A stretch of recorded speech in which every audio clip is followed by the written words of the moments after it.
Ciderfest. Could we just dim the lights ever so slightly, please? More. Brighter. Brighter. Please. I need to be able to see you. There we go, lovely. Okay, cool. So, huge round of applause for Luck Rock, please. Who's our program head. You may notice that in Luck Rock's hands are note cards and golf pencils. Curiouser and curiouser. How many people were at the late lamented Nightmare Nights any of the years around? Wow. So enthusiastic. Well, there was a system that we used there for Q&A, and it went a little bit like this. You were distributed note cards and pencils. You wrote down your questions on these. These were run up to the stage, and from them, questions were selected. And that is the way we'll be doing it today with our wonderful guest. So, if you have a burning question, just throw your hand in the air. You will be given a note card, or multiple if you have multiple questions, and you can do this throughout the panel. They will distribute a pencil and a note card to you, write down your questions, they will be brought up to me, and we will get them asked to our guests of honor. And if you were at opening ceremonies, you'll recall I said that the theme today is the unexpected. So the more unexpected, unusual the question, the better. But how many people is... I think I want to do how many that. people is this their first convention? Right. Okay, a few hands, I kind of see it. How many people is their first Ciderfest? Okay, so good numbers. So there are perennial favourite questions. So if you have a question and you think it may have been asked before, it's totally okay to ask it. Because it's always sometimes someone's first time. I know it's what they don't do question, much someone's anymore first is have them hearing that answer, say that's very something special. you care So we don't want to take away from that. That has been done Anyway, for a without couple years. further I think banding from me, let's bring out our wonderful guests. Shall we welcome them? Yes! With a huge round of applause. First up, let's bring out the one and only Marika Hendricks. Voice of Gilda and Samantha Dance. Next up, Taco Tuesday. Tom Zala, IDW comic artist extraordinaire.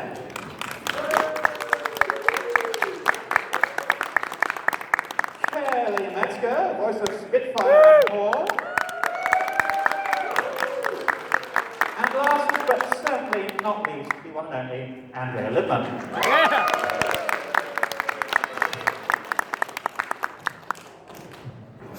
And I stole your mic, so you can get it back out. Thank you. So, are those note cards and pencils getting distributed? Yes, they are. Thank you, Luckrock. We'll get started with those as soon as we have critical mass of them coming up on stage. But in the meantime, how are you all doing? How are you enjoying the con so far? When did you all get in? This morning? Last night. Last night, okay. We did. I got in yesterday morning. Good stuff. Are you enjoying Wisconsin so far? Yeah. I think I've been here once before. But it's the first time I got to wander around and see something. What did you see? I saw the river walk. I went to the casino. Ooh. Any luck? Did you win anything? I won $9 playing the Willy Wonka slot machine. I got the Oompa Loompa bonus. And then I got some cheese curds and beer. Yes. Oh, yeah, you did. Oh, and I got my picture taken with the Fawn statue. Oh, Oh, nice. You can't come to Ciderfest and not have cheese curds and beer. It's a Right. moral imperative. I actually, when I was writing Cupid Zeros, I set a chapter at the convention center here and made lots of references to cheese curds. And Kelly, I believe this is actually your first Ciderfest, if I'm not mistaken. It is. Well, welcome. Yes, thank you. I haven't had any cider yet. You haven't had any cider yet, or have you had cheese curds yet? I haven't had any cheese curds. Oh dear. You're missing out. Did you just eat the cheese curds on their own, or were they on top of fries? Oh, they were on their own. And it had some fried ones and it had the ones that's sweet when you eat them. Oh, do they have poutine here? Probably not. No, this isn't. You don't put your cheese on your fries here. You just eat them on their own with beer. I mean, I think that's weird. I like poutine, but I'm not even Canadian and I like poutine. Dip Get them gravy on in there. ranch. Yeah, you've been hanging around too much. I have already had. Speaking of which, Andrea, how are you doing? I'm great.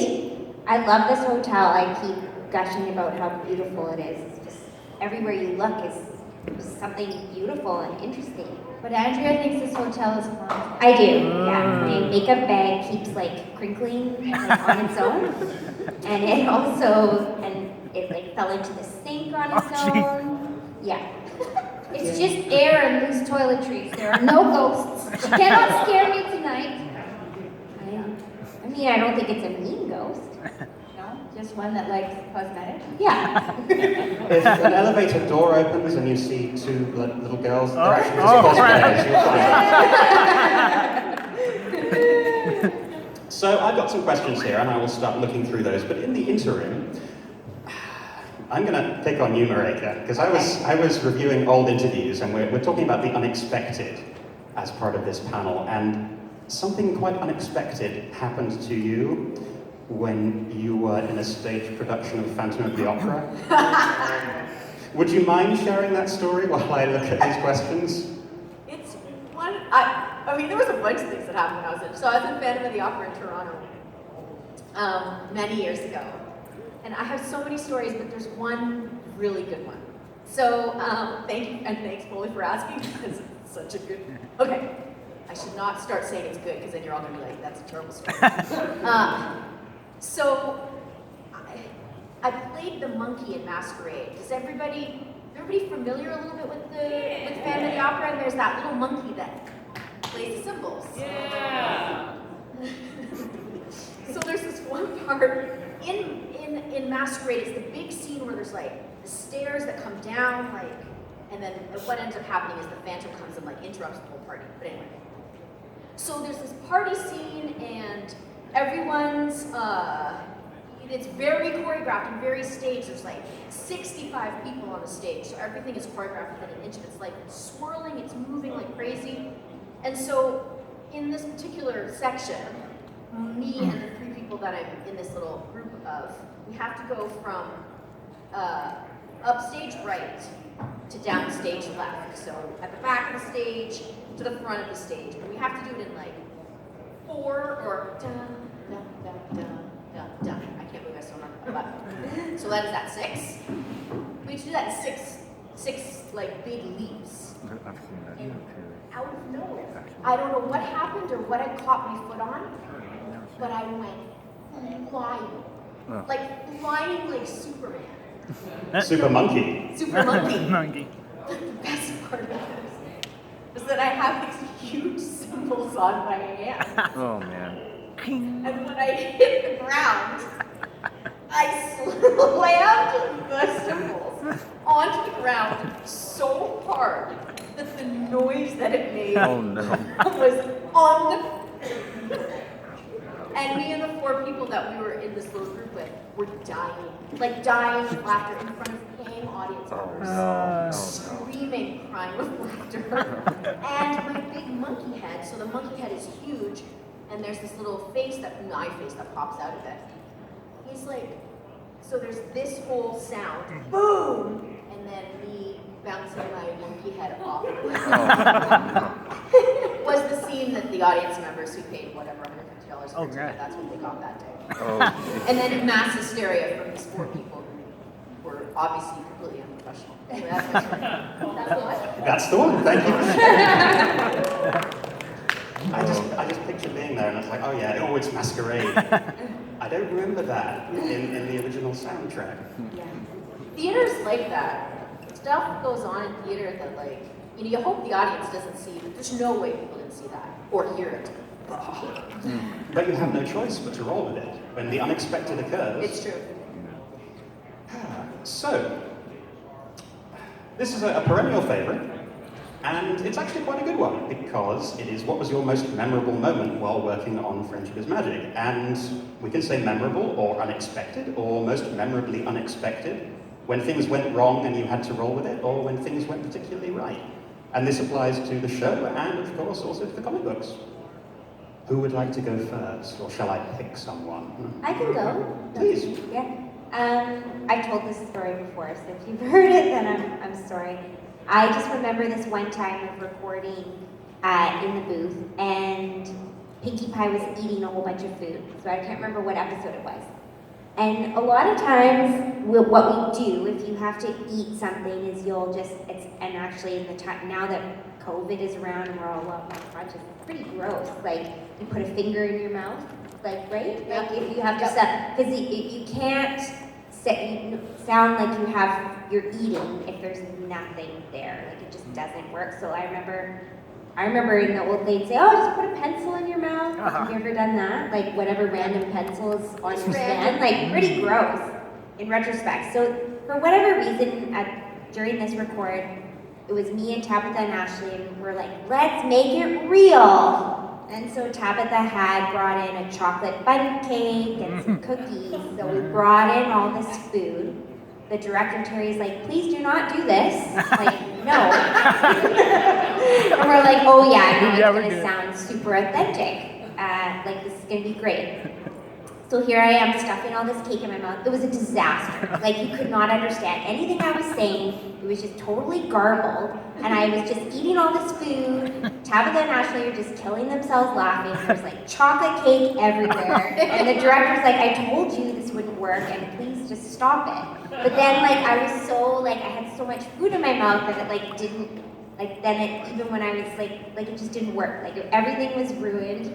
We had to take, like, a 20-minute break to all, like, everyone needed to compose themselves. Like, I had to drink water. We had to clean up the mess. Anyways, it was just, like, that's when we started. Like, you do a show for a certain amount of time, and then you just start going a little bit crazy, and that was one of those days. One day I remember from MLP, I would only come in about once a season to record. It was always very exciting.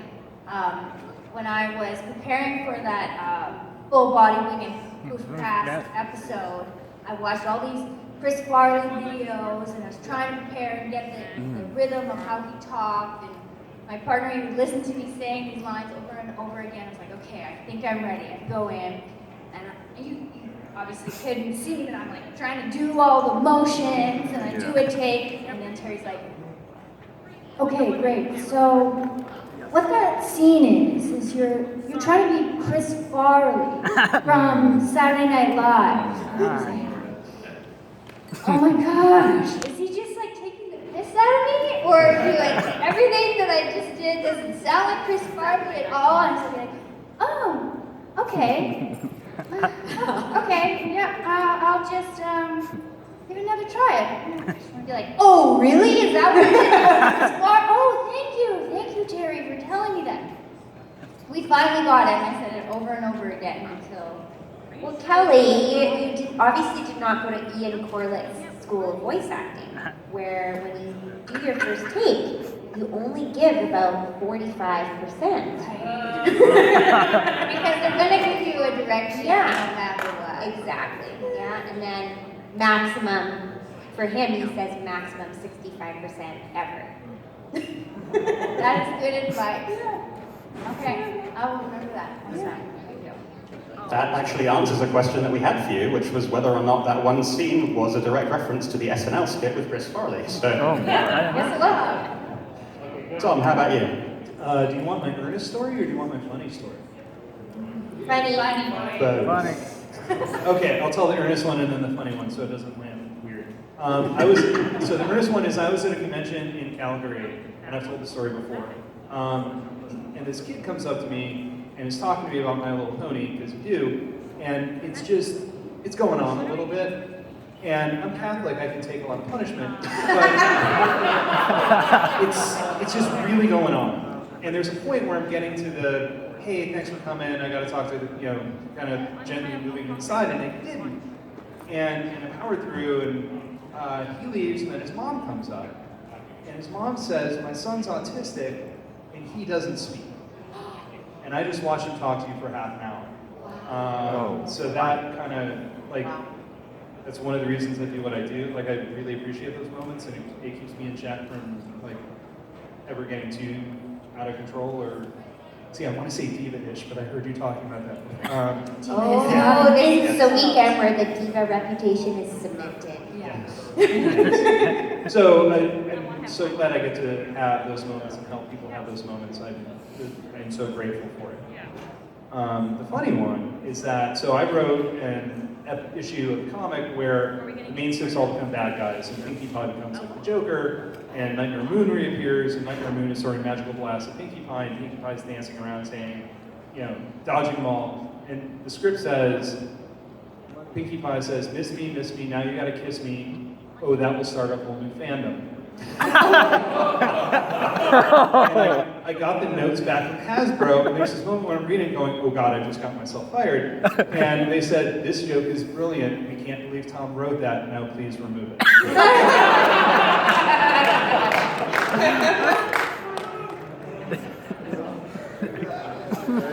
What was the line? Should I say it? Oh, miss me, now you gotta kiss me. Oh, that would start a whole new fandom. Miss me, now you gotta kiss me. Oh, I'll start a whole new fandom.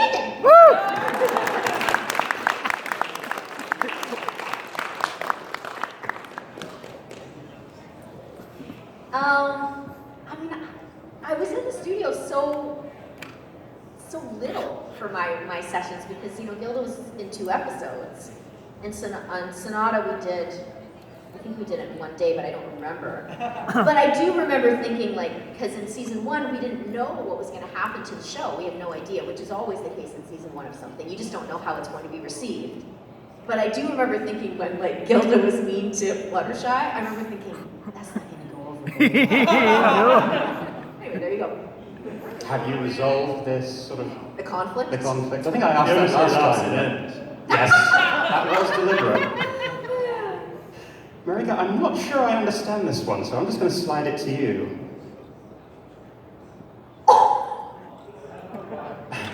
How about a backflip? Who asked that? I can't see you, I can see a hand. That was Rayla Shy, by the way, That's everyone. amazing. Okay, so the backflip thing is from a number of years ago when the Blue Jays were in the playoffs, and Jose Bautista did this backflip because he hit a home run. It was a crazy moment of the game. I'm a big sports fan, for those of you who don't know. The unexpected. Did folks know that? Well, now you do. And so at the con, it was such a big, crazy thing.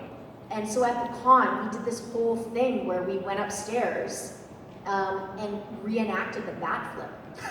And everyone got a turn. We the home run, and then he did this, it was just a majestic bat flip. He just flung the bat away. Anyway, the best one was, I think it was Rebecca, was it Rebecca? Who threw the bat so enthusiastically that it hit the ceiling, dislodged one of the tiles, and all this dust kind of came down. Anyway, so there's the bat flip. That was. Boom! Anyway, so that's that little story behind it. Thank you for that reminder. That was a really fun night. It's on YouTube as well. Oh, it is? Oh, awesome. I guess everything's on YouTube. We all have to watch it. I'm hoping it was just dust and not asbestos. It might have been asbestos. Thank you. Andrea, I'm afraid we have some more food-related questions. But this is for everyone. First off, what is your favorite type of light sauce? Or, I'm not sure if you meant light sauce as in the light, or light sauce as in a light sauce for food. So I'm going to pretend it's food. Sauce. Who asked that question? Which sort of sauce are we talking? Like light bulbs. Light bulbs. Okay, well, random question. Your favorite type Light of light source. sauce? Incandescent, LED, The sun? halogen? Yeah, that's the, But you like a good ring light, right? Nothing makes it look better than a nice true. ring light. Yeah, You gotta you're love right. those ring lights. But the sun, actually. The sun's pretty good. The sun has vitamins. My studio has them all. So it depends what I'm doing. If I'm drawing, I need neutral light without color in it. So I have a daylight light. My drawing table has 4 different lights over it. But my studio is all windows, so I can have natural light, which is my favorite. Ooh. Those lights back there have been catching my eye. They're so twinkly and pretty. That one, the 4th down on the left. Yeah, there's some beautiful lights in this hotel. And then food-wise, Angel Food Week. Light, a light source. Maybe a little salad. My favorite light source is the strange, glowing, ethereal ghost up there. Yeah, it's got my makeup bag. Favorite soda, someone would like to know. Oh. We're in cider beer. territory and beer territory, and someone's asking about soda. Favorite soda? I like root beer. I don't really have soda anymore. I have a soda stream. Oh, Right yeah. now. Stream, yeah. Plain sparkling water. Yeah, me too. Does champagne count as a soda? Oh, yeah. Diet. Coca-Cola with ice. Yeah. And the best kind comes from McDonald's. It does. It's true. It does. They have a nice blend. And you or your characters, for our voice actors, favorite flavor of ice cream? And bonus question, is a hot dog a sandwich or a taco? Oh! We're gonna come to a conclusive answer on this question. The much debated question, but favorite Taco sandwich, taco sandwich, taco sandwich, taco sandwich, taco sandwich. Taco. It's Taco Tuesday! Oh, I think it's a sandwich. It's bread. I don't like the tortilla. The tortilla is really thin. You can put lots of stuff inside. All the toppings. I like a lot of toppings on my hot dog. If I gotta pick between the two, I'm gonna say sandwich. Yeah, team sandwich. So we had 2 for taco and 2 for, well no, 1 for taco, 2 for sandwich, and 1 for taco, sandwich. And then ice cream?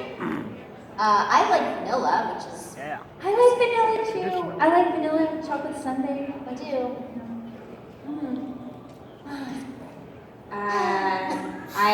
Vanilla's the worst. Unless it has a million toppings on it. I like coffee ice cream. Mint chip. Oh yeah, Ooh, mint chip. Do you like a plain chocolate? No. Okay. No. I like peanut butter chocolate chip. Oh yeah. Ice cream. Yeah. I like blizzards. Yeah. A Reese's lot. peanut butter cup blizzard? Yes. Oh, yeah. With chocolate Yes. ice cream, not vanilla? Make me hungry. What? You can That's a thing? Do that. Holy moly. I did not know that. There's not an upper limit to the amount of chocolate I All right. So, let's actually talk a little bit about what we're all here to celebrate, which is My Little Pony. Where shall we start with this? For the voice actors, and this is a craft question, so we actually are moving into the craft questions now. Do you have a routine to prepare for voice acting? What sort of routine do you go through?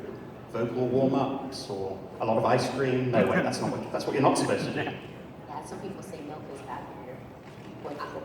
I used to, when I was younger, had a more strenuous routine, and I remember being in Ocean Studios, like in their green room, waiting room, and I was right out of theater school, so I was doing all my vocal exercises, like,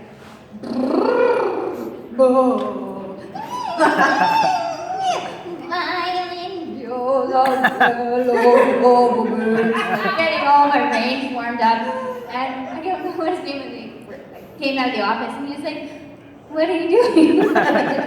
"Oh, I'm just doing my warm-up." So I auditioned in a couple minutes. He's like, "Oh, most people do that at home." Okay. Right. Oh, yeah, everybody's working here, and I'm making weird noises. Okay. That's so funny. So now I don't warm up at all. I usually try and sing along to the radio in the car on the way, and that's it. But singing, I try. Well, I actually have this new routine. It's so embarrassing. I feel so eccentric.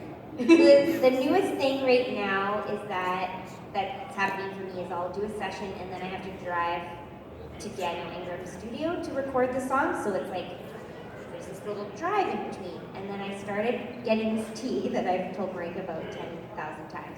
It's called Singer's Delight Tea, and there's a certain coffee shop that has it, but it's like they measure it out and they brew it for a certain amount of time, and it takes forever. But I can't go to my session until I have this tea now.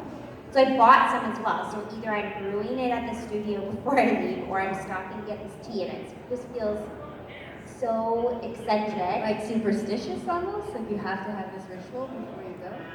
Well, it's more just like really helps. Like it really works. Like it just, I don't know what it is. I think maybe it's just the honey. Like maybe it's not even the tea, but like the hot tea with this honey, but it is this singer's delight tea. Like I feel like it really helps my voice sound good for singing. So I don't know. Because how I got into it was there was this one day where I could barely get through my session. I had been sick for a long time. This was in the spring, like probably a month. Wasn't COVID, but like a coughing kind of, and I just could not get rid of it. And they couldn't wait anymore. They're like, you have to come in and record your stuff. I'm like, okay. It was, how are we gonna get through this? I barely got through the dialogue, and then they're like, now you have to go to your songs. And everyone felt bad for me, and so I stopped. I'm like, I guess I'll just get some tea. And it was on the menu, and I drank this tea, and I went, and the singing was amazing. Like it was, you would never know that I just struggled through the dialogue. So it's magical. And actually, on that topic of your musical abilities, obviously you sing beautifully, but some people might not be aware of the fact that you also not only play the piano, but you actually have taught piano. This is true. Yes. Yeah, I did used to have some piano students. So I'd go around to all these kids' houses. I actually taught all the kids that lived in a cul-de-sac. So every Tuesday I would go, and then I would just go to all the houses and teach every single kid piano. So, yeah. What is it that you like about, well, teaching and about piano? Piano's the best. I love piano. I grew up playing the piano.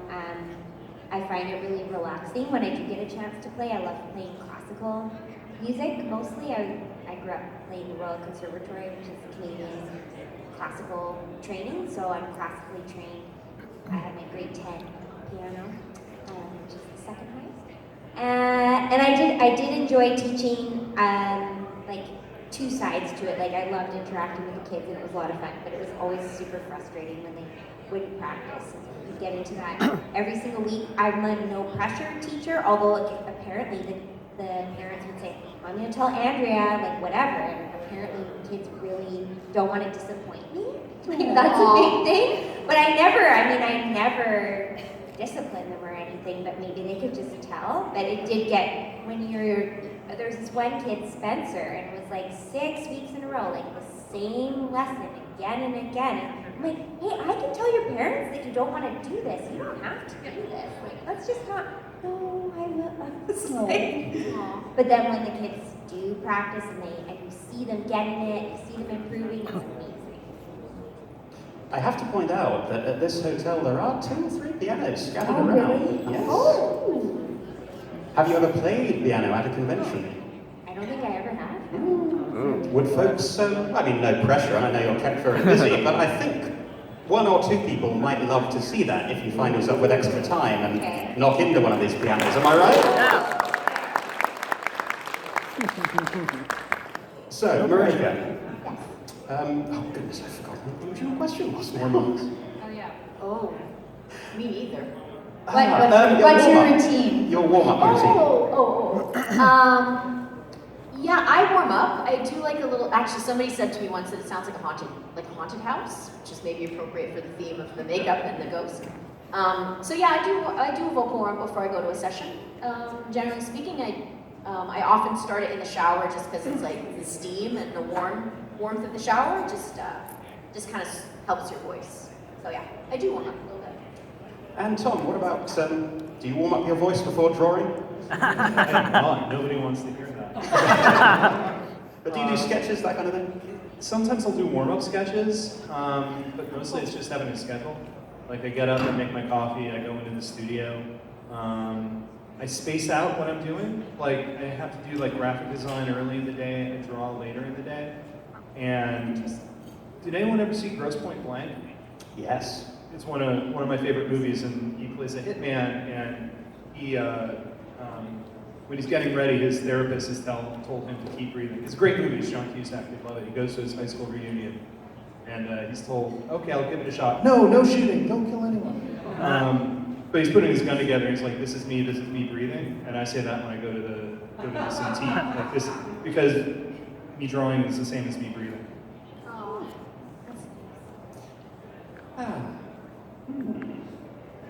We actually have another music question here from Marika. What kind of guitar are you learning? Classical, electric? So I play the acoustic, although I have played like the electric for about a year. I think me and my teacher worked on that together. And actually, my guitar teacher is amazing. So I have a particular musical taste. And so what I'll do is I'll send him a song. I'll send him the link like on Spotify or something, and he literally like figures out the music for me and charts it, and then we learn it. So he's he's amazing. And so I mostly play like neo soul.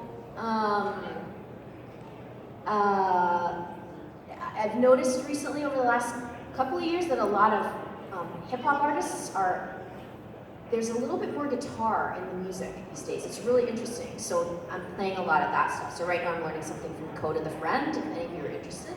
Code of the Friend, K-O-T-A. I'm not his agent, but.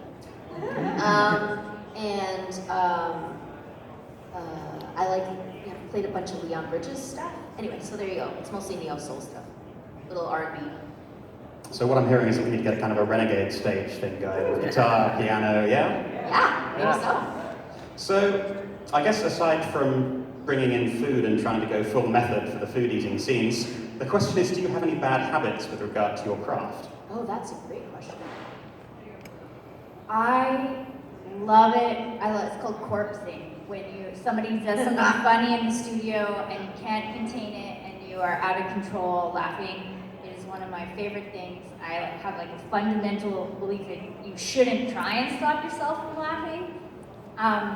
Before COVID, we would all be in a room together, and there was always opportunities to make each other laugh. Someone was always doing something ridiculous when you weren't rolling, and I was almost cracking up every session of every show I do, but lately in COVID, we're all going in one at a time, and I went for a particular session for a show, and I just started imagining everybody around me laughing, and then I started corpsing on my own, and then being like, oh, and then I could just picture this guy, he's over here, he's laughing too, and then it took me like 10 minutes to get myself back together because I was just living in this dreamland of the before times where we would all laugh in the studio together. So that's my bad habit for sure. Andrea doesn't have any bad habits. She's doing No, it for that's not true. Talking back to the director. Right, everyone? Can you give us an example of that? That's my favorite. Like constantly. I don't know what it is. Like they don't get mad at me, and so I just keep doing it. It's because you're usually right. Yeah, that's true. Yeah, I can That's kind of what it is. quite sassy. Like there was one time we were doing a script, and it was so funny because Terry's he's an awesome director. I love working with him, and he didn't know where the story was going, which is weird because he must have known. He's like, okay, it's this is what's happening, and I'm like, Terry, did you read the script? I'm like, no, and everyone's like, oh, I didn't say this, but